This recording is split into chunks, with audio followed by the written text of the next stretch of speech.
Hi guys, welcome to another video. Today I'm going to show you how to remove the front bumper of a Mercedes E Class W211.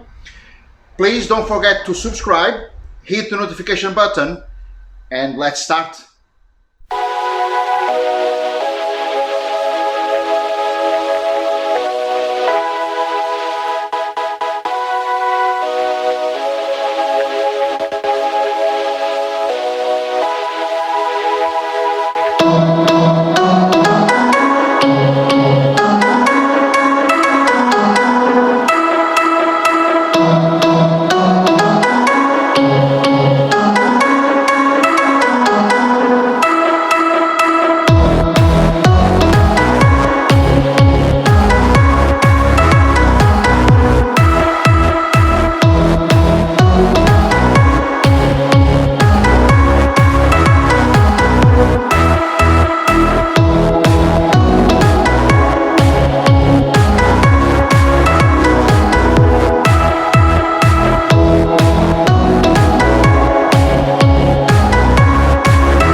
Right guys, thank you for watching.